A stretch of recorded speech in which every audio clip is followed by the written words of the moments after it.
Democrats seem to be having this debate whether or not Maher Mamdani is a socialist or a democratic socialist. Let me settle it. He's a straight-up communist. How do I know this? Well, I'm reading between the lines when one of his major advisors says, elect more communists. Which is fine. It's fine. It's a belief system. He's allowed to believe it, and people are allowed to vote for it. But if liberals deny it, like he's just going through a goth phase, they're going to lose more elections. This is not a communist country. Bill Maher any political confusion ko side par rakti hu dnc ki gerdi hui momentum par bot ki, or is Dafa New York Mayor Zohran Mamdani par kole aam tankid ki. And finally, new rule, if you're still looking for a New Year's resolution, here's one. Get out of your media bubble. The most frustrating thing that happens to me whenever I'm off is people I run into want me to do my job, which I'm on vacation from, privately in restaurants and at parties, and, well, the bathhouse is a separate situation. But look, I'm happy to share my opinions wherever, except for this. Everybody, left and right, is only half informed. He introduced major plans for New York, including higher taxes and policy moves tied to IC that didn't sit well with Maher. The veteran comedian responded with sharp criticism. And as always, don't forget to subscribe. Now let's get into the real discussion. Let me tell you about the story that liberal algorithms locked out. Her name is Sia Weaver, and if you ask anyone in the blue sky bubble who that is, they'll look at you like a turkey looking up at the rain.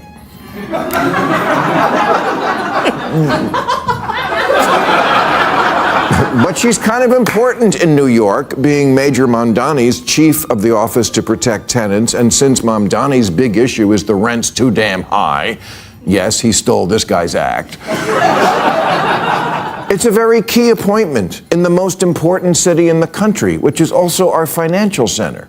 It matters that the mayor stands by, and so I assume stands with, someone who says things like, if you don't believe in the government's sacred right to seize private property, it's over. That statement was the final trigger for Maher. Seize private property. 3 words that didn't come from a street protest, but from a top aide close to Mamdani. To Maher, it wasn't a mistake. It was a warning sign rooted in extreme ideology. For years, he's argued that putting Mamdani in charge could push New York toward a rigid, state-controlled economic path, and now he believes that prediction is becoming reality. That's why his reaction was so fierce. When political leaders say these things openly, Maher sees it as more than policy debate. It's an ideological shift that threatens practical leadership. His response didn't just target Mamdani. It sent shockwaves through the DNC and sparked serious political backlash. Seize private property. Home ownership is racist. Elect more communists. Private property, especially home ownership, is a weapon of white supremacy. Really? Even among the 20 million black Americans who own their own home? I mean, these are the kind of utterances I might forgive as something a dumb white girl said while she was at Bryn Mawr. Because it's the kind of privilege hating you can only learn for $95,000 a year.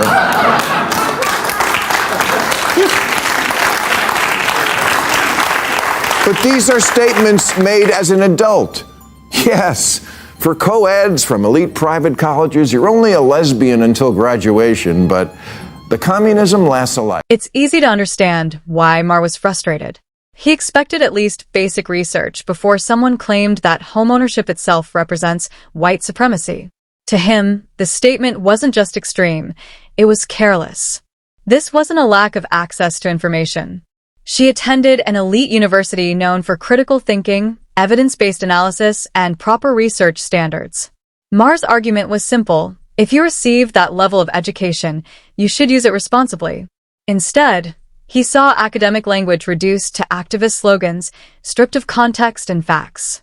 In his view, this wasn't progress, it was intellectual failure.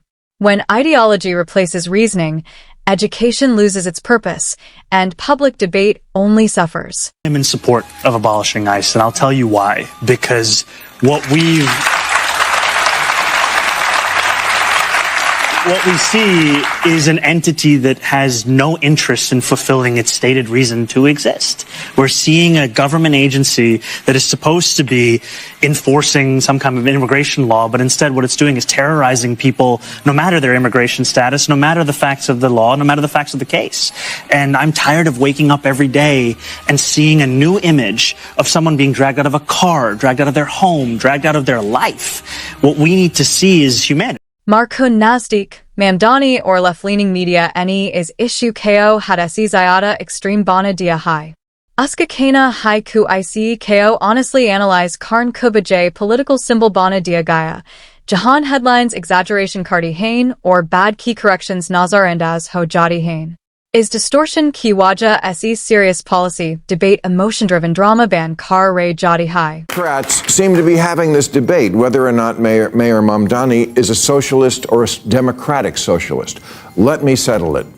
He's a straight-up communist. How do I know this?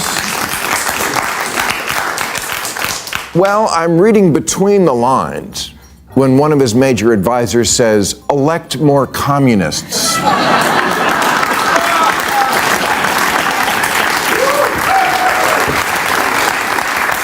Which is fine. It's fine. It's a belief system. He's allowed to believe it, and people are allowed to vote for it. But if liberals deny it, like he's just going through a goth phase, they're going to lose more elections. This is not a communist country. Marka gasasida mamani parnahi. Balke DNC ku and hardline groups par hai jo uski actions par kamash rate hain. Uski mutabik asal masla extremist nahi. Balke wa moderates hain jo sabkuch dek karbi chuprate hain. Yehi kamoshi fringe ideas ko mainstream banati high, or Marko Nazdik DNC ISI gulti ko dobara repeat kar rahi high. The pendulum never lands in the middle problem I'm always bitching about. Really, the choices we get here are either the worst version of crony capitalism or communism, either a side deal for the Trump family every time he does business overseas, or the lady who says, impoverish the white middle class. Oh yeah, there's a great campaign slogan for you. Honestly, as New York mayoral races go, I was less creeped out by Anthony Weiner's Mar sees Mamdani as representing a hard left direction he never expected liberals to embrace. He once believed the party had already hit its lowest point by choosing slogans over substance, and that backlash would force reflection. Instead, the DNC moved even further left, turning fringe ideas into accepted positions. To Maher, this isn't progress. It's ideological amnesia that pushes the party further away from everyday Americans. Now, listen as Mamdani outlines one of his policy proposals. These are programs for every single New Yorker. These are not programs that are going to ask the immigration status of any one of the children. All of those children are New Yorkers. They should all be enrolled in pre-K and 3K, no matter where they were born or where they come from. And we are also proud to be a sanctuary city. What a sanctuary city means is that we have policies in place, policies that have existed for years in this city, that deny ICE agents access into schools, hospitals, city properties, or even the properties of city contractors, unless those ICE agents can present a judicial warrant signed by a... New York could be facing a major immigration and homelessness challenge following Mamdani's proposals. Critics point to California's decades-long experience, where well-intentioned policies strained housing, social services, and public systems. Mamdani's plan to offer free healthcare and benefits to all, regardless of immigration status, has sparked concern. Maher argues this isn't about compassion versus cruelty. It's about realism versus denial. Expanding eligibility could worsen affordability, shelter, and hospital pressures, and ignoring these long-term consequences risks serious structural problems for the city. The dead of winter, another snowstorm is coming, and homeless encampments are still a critical problem in Mayor Mamdani's New York. So how is the mayor going to deal with it? Political reporter Marcia Kramer took her questions to Mamdani in this story that you will see here only on CBS News New York. They are an eyesore. CBS News New York discovering homeless encampments, 2 on the Upper West Side, 2 in Hell's Kitchen, with many wondering how the new mayor will deal with the twin problems of finding a humane solution and optics that make it look like the city is out of control. This man, afraid to show his face, says he's called 311 repeatedly about the 2 encampments on West 45th Street. They take the call like they're supposed to, but nothing's really happening. How do you feel about the fact that nothing's happening? Well, I don't feel good about it because I've been in this neighborhood for 3 decades. Homelessness is straining New York like never before.